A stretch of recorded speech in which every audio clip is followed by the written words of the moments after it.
요즘에 자주 쓰이는 말이 있습니다. 큰 그림이라는 말입니다. 큰 그림.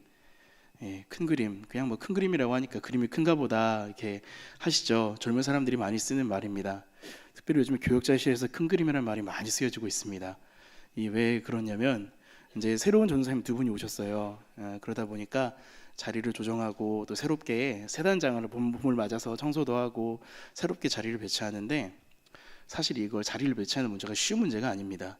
이게 누군가의 그 만족을 또 꾀한다면 어느 사람은 또 불만족이 되는 그 상황들, 그래서 굉장히 중간에서 조정하시는 분은 굉장히 어렵습니다.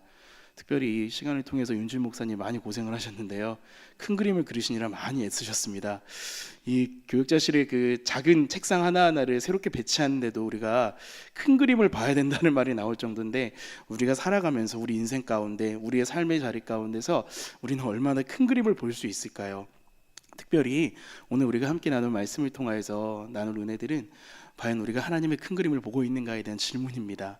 이 시간 함께 말씀을 통해서 주시는 은혜가 우리 가운데 넘치길 주님의 이름으로 축복합니다. 539년에 바벨론이 멸망을 당했습니다. 기원전 539년에 바벨론이 고레스에 의해서 멸망당하고 이듬해인 538년에 이제 고레스의 칙령에 의해서 포로로 잡혀있던 유대인들이 고향으로 돌아가게 되었습니다. 이스라엘 백성들이, 유대 백성들이 형벌이라고, 어찌 보면 암흑기라고 생각했던 그 포로기에 끝이 보이는 것 같았습니다. 그들은 매우 즐거워하면서 자신들의 땅으로 돌아갔습니다. 약속의 땅, 자기들의 고토였던 그곳으로 돌아간 그들은 곧장 성전을 다시 세우기 시작했습니다. 그리고 그 성전 재건 사업과 또 이러한 포로 귀환의 선봉에는 세스바살, 바벨론 이름으로 세스바살이었고요, 다른 말로 스룹바벨이라는 사람이 있었습니다. 나라를 잃어버리고 포로가 되어서 살아가던 유다 백성들은 이 포로기라는 심판이 끝나면은 하나님이 옳다구나, 열방을 심판하시고 자기들에게 회복이라는 은혜를 주실 것이라는 기대를 가지고 있었습니다. 그야말로 이 포로만 끝나면, 포로기가 끝나고 성전만 세우기만 해봐라, 하나님이 우리를 새롭게 회복시키실 것이다. 그들은 돌아오기만 한다면은 그들이 머무는 그 땅에, 예루살렘에 하나님의 통치가 곧바로 임할 것이며 온갖 이방인들이 사방에서 몰려와서 선물을 가져와서 제발 우리 좀 봐달라고 할 것이라고 생각했던 것입니다. 하지만 현실은 그러했습니까? 그렇지 않았습니다. 현실은, 그들을 기다리고 있던 현실은 오히려 어려운 현실이었습니다. 예루살렘과 유다 지역에 그들이 포로로 잡혀간 뒤에 다른 이방인들이 와서 살기 시작했습니다. 그들은 지속적으로 자기들의 고향으로 돌아왔다 하지만 그들 역시 이방인이나 다름없던 사람들이었기에 거기에 살고 있던 또 다른 이방인의 원주민들은 그들을 괴롭히기 시작했습니다. 설상가상으로 포로에서 돌아왔기 때문에 가진 것이 별로 없었습니다. 경제적으로도 굉장히 어려운 상황에 처해 있었습니다. 그럼에도 그들은 어찌 보면 그러했기에 그들에게 있어서 성전 재건이란 이 상황을 돌파할 수 있는 하나의 열쇠 같은 것이었을 것입니다. 성전을 재건해야만 하나님의 통치가 임할 것이며 우리에게 축복이 내려올 것이다라는. 그들은 굉장히 조급했습니다. 결국 어떻게 됐습니까? 성전 재건은 중단됩니다. 기초공사만 해놓은 성전은 그 뒤로 16년간 방치됩니다. 지금까지의 배경은 바로 우리가 방금 읽었던 스가랴서의 역사적인 배경입니다. 우리가 읽은 본문은 스가랴서에 등장하는 8개의 환상 중에 5번째 환상의 이야기입니다. 바로 순금 등잔대와 두 감람나무의 환상인 것입니다. 그냥 읽으면 이게 무슨 말인지 참 어렵습니다. 그냥 쭉 읽다 보면은 이게 등잔대가 뭐고, 이 순금 등잔대가 기름 그릇이 있는데 이거 읽기도 어려운 성경 구절인데요, 자세히 보시면은 또는 이렇게 상상을 하시면은 굉장히 머릿속에 또 쉽게 이해가 되는 부분이기도 합니다. 아름다운 순금 등잔대가 가운데 하나 쫙 서 있습니다. 아름다운 등잔대가, 단순하게 등잔대라고 생각하십시오. 양옆에 감람나무, 올리브나무가 두 그루가 서 있습니다. 한 그루씩 서 있죠. 그리고 이 한 그루씩 서 있는 올리브나무에서 관이 연결되어 있고요. 하나의 그릇으로 그 기름이 오고 그 기름에서 다른 그 등잔대를 향하여서 기름이 공급됩니다. 더 어렵습니다. 이게 제가 말하니까. 예, 제가 말하니까 굉장히 어렵네요 또. 예. 하여튼 스가랴는 이것을 보고 이것이 무엇을 의미하는지 알지 못합니다. 그래서 자기를 깨운 천사에게 이것이 무엇이냐고 계속 물어봅니다. 그 뒤로 천사는 대답을 해주죠. 등잔대는 말입니다. 히브리어로 메노라라고 합니다. 메노라. 등잔대가 뭐냐면 성소 안에 있는 등불입니다. 언젠가 이제 그런 설교가 있었기 때문에 제가 저희 교회에서도 한번 그 그림을 본 기억이 나는데요. 이렇게 구부려진 형태의 촛불이 켜 있는 그 등잔대, 그걸 메노라라고 합니다. 이 성전의 성소 안에 있는 등불입니다. 그래서 이 성전의 성소 안에 있는 등불에 대해서 레위기 24장에서는 이 등불을 아침 저녁으로 켜서 꺼지지 않게 하라라는 규례가 등장합니다. 그만큼 중요한 것이죠. 하나님의 성전을 밝히던 이 등불은 더 넓은 의미로, 단순한 성전을 밝히는 성전 자체의 의미라 했다면 더 넓은 의미로 귀환한 백성들을 통하여서 다시 하나님께서 세우실 민족을 의미하기도 합니다. 바로 이 등불에 기름을 공급하던 기름그릇에 이 올리브나무 두 그루가 연결되어 있다는 것입니다. 바로 올리브나무 두 그루가 굉장히 중요한 역할을 하는 것이죠. 바로 이 올리브나무 두 그루는 전통적인 신학적인 시각에서 순금 등잔대에 연결되어 있는 바로 이 올리브나무는 당시 유다 백성들을 도왔던, 귀환을 선두에서 도왔던 총독 스룹바벨과 또 한 명의 대제사장 여호수아를 상징한다고 합니다. 이 두 사람은 이 귀환의 계획에, 성전의 재건의 과정에서 하나님께 특별하게 쓰임 받았던 사람들입니다. 과연 그럼 이 사람들은 어떤 사람들이었을까요? 한번 살펴보겠습니다. 9절에 보면 이렇게 말하고 있습니다. 제가 한번 읽어보겠습니다. 스룹바벨의 손이 이 성전의 기초를 놓았은즉 그의 손이 또한 그 일을 마치리라 하셨나니. 앞서도 말씀드렸지만 스룹바벨은 고레스 칙령에 따라서 고레스의 칙령을 받고 예루살렘 총독으로 예루살렘에 부임합니다. 그리고 다시 돌아온 포로들을 규합해서 다시 성전을 재건하는 사업을 진행하기 시작합니다. 결국 스룹바벨이 성전 재건의 과정에서 가장 중요하게 했던 일은 바로 이 기초를 놓는 일이었습니다. 하지만 그가 주도했던 성전의 기초 공사는 앞서서 말씀드렸듯이 16년 동안 멈추어 있었습니다.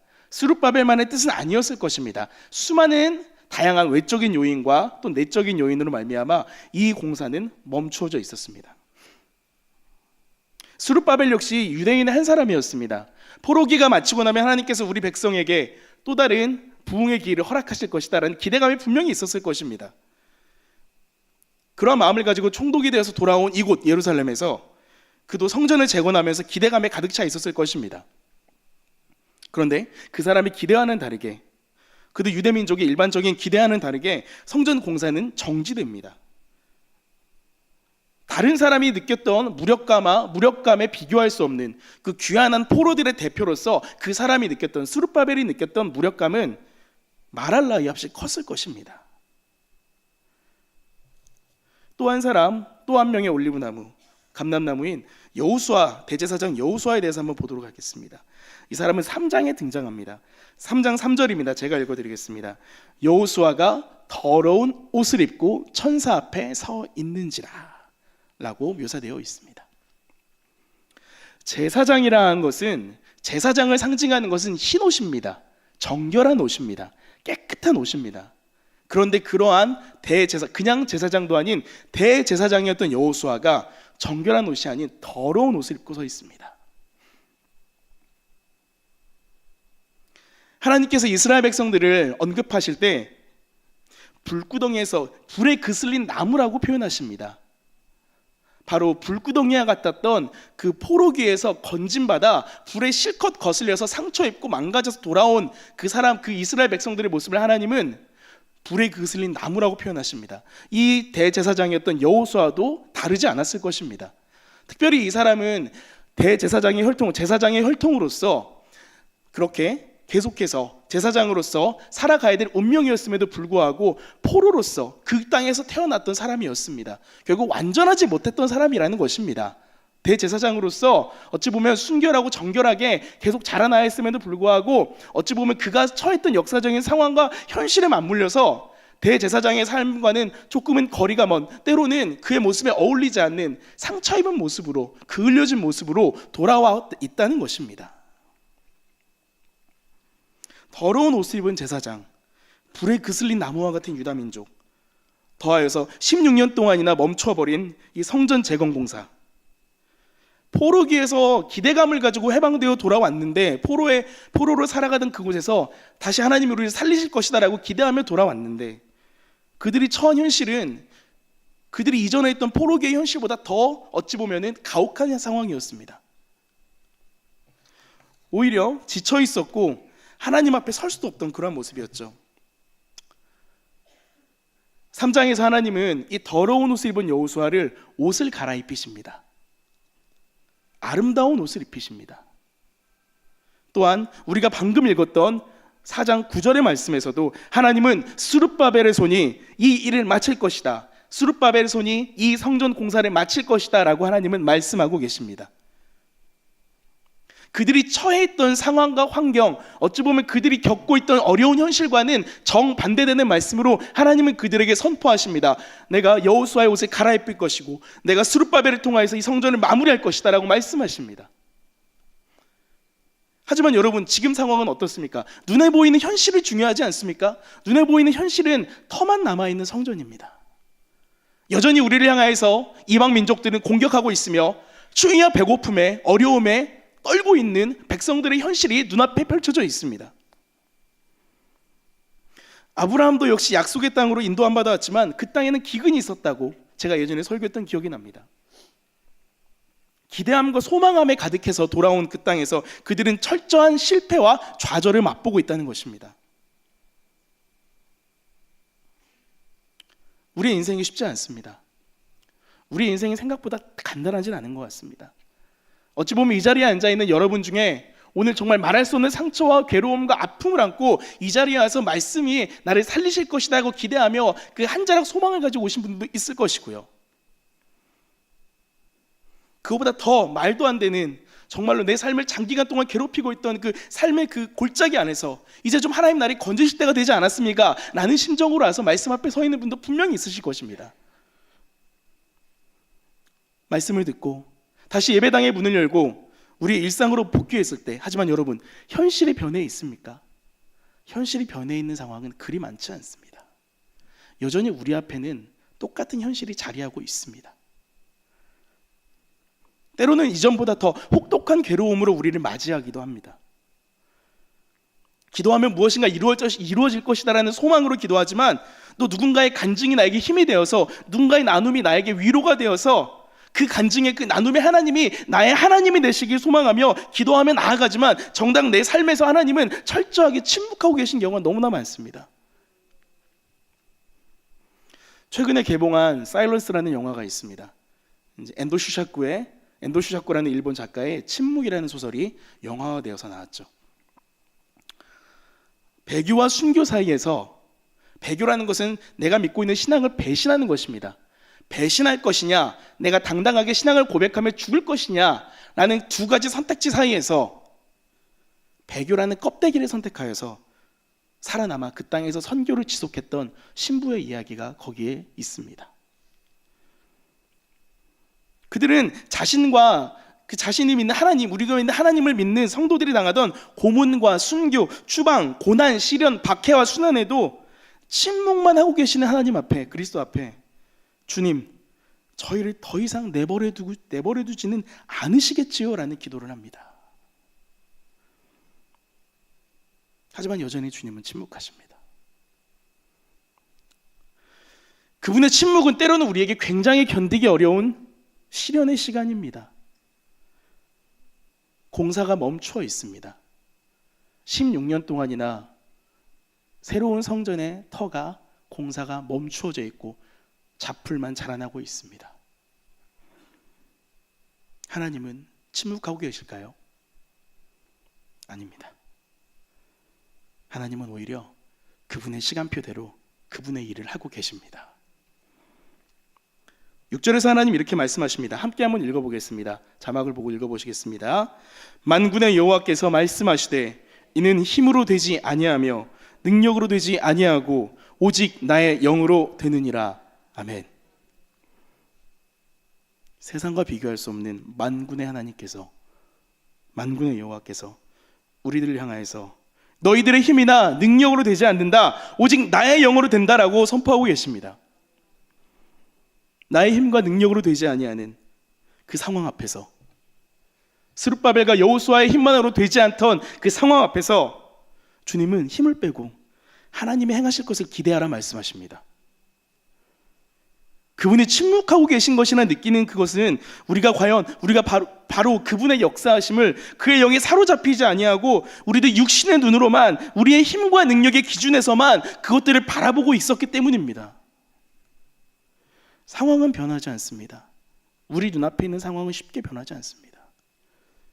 하지만 하나님 우리에게 원하시는 건 무엇일까요? 그 순간 우리에게 원하시는 것은 바로 하나님의 시각입니다.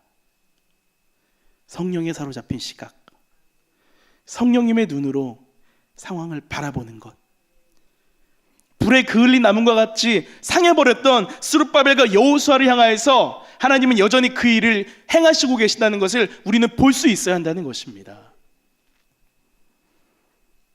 새로운 성전을 세우기 위해서 스룹바벨에게는 무엇이 필요했을까요? 돌이 필요했습니다. 성전을 세우기 위해서는 기반석이 필요했습니다. 아무것도 없는 현실 앞에서. 그런데 이 성전을 지을 재료, 이 돌이라는 게 자갈이나 주먹돌 같은 걸로는 사실은 지을 수 없는 것입니다. 큰 원석이 필요합니다.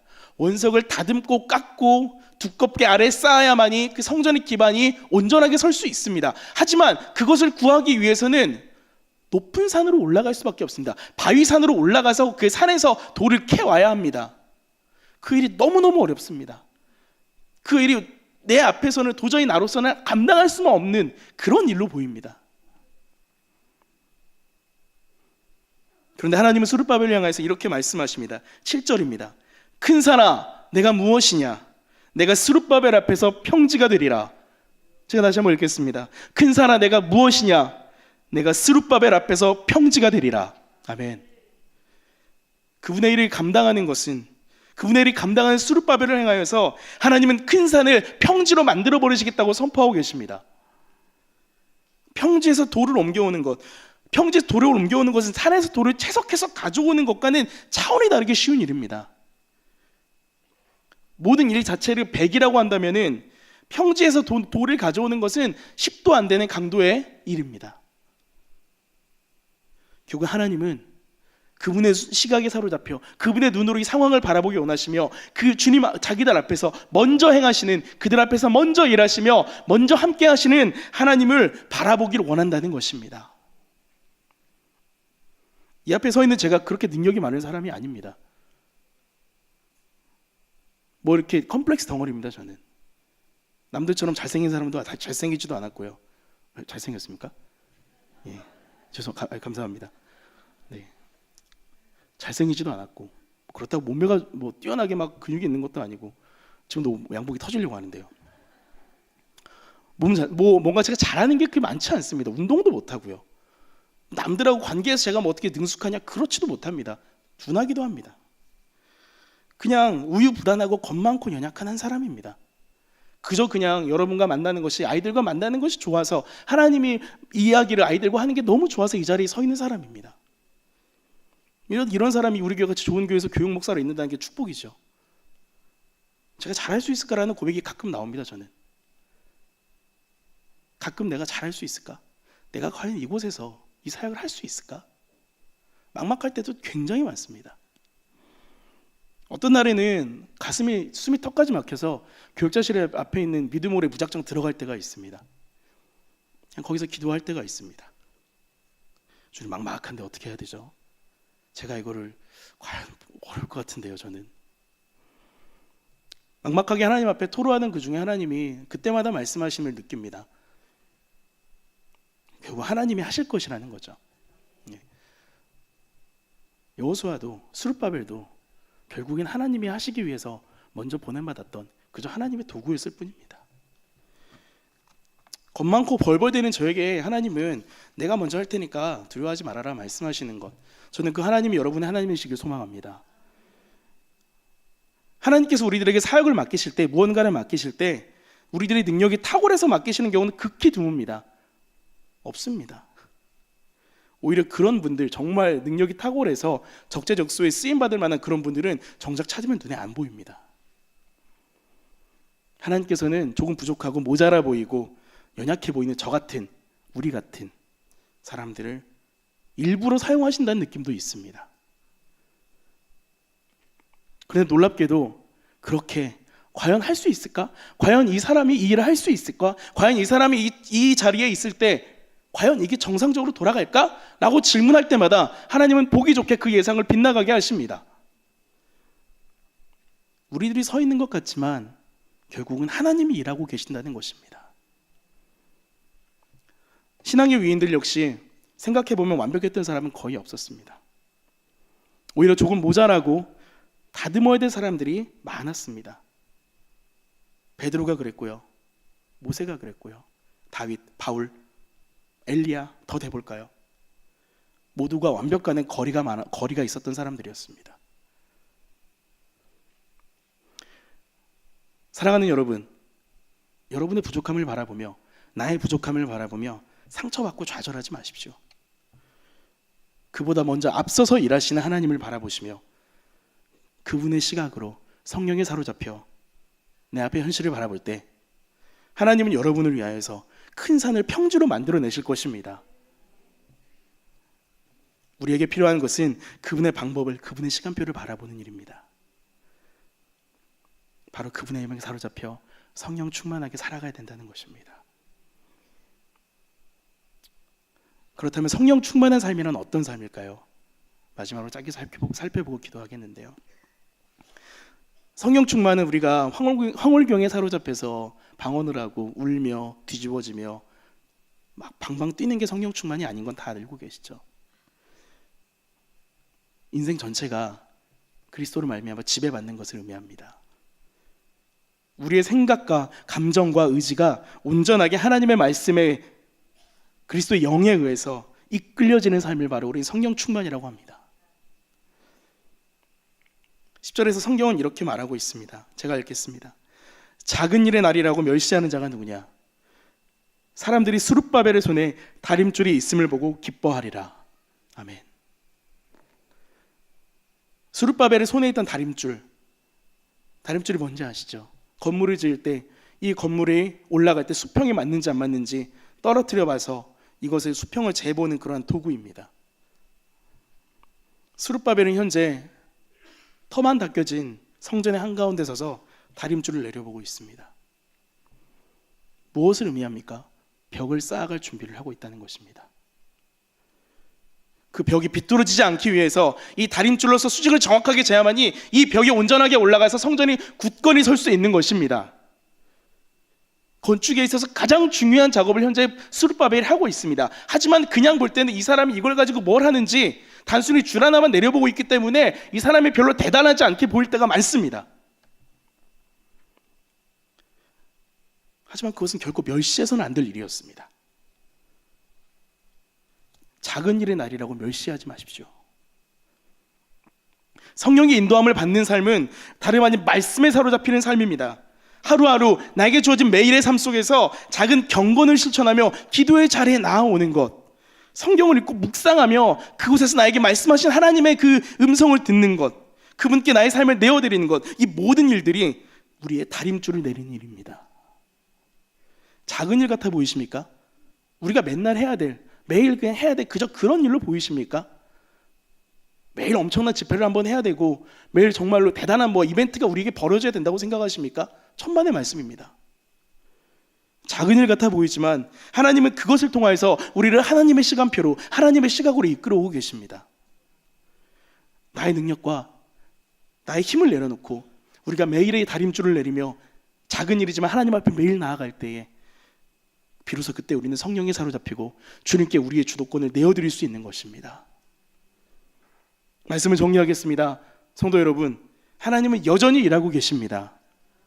우리들이 보지 못하지만, 우리들이 여전히 아두나에서 인식하지 못하지만 끊임없이 움직이시며 우리 앞에서 먼저 행하시는 하나님이 우리 하나님이십니다.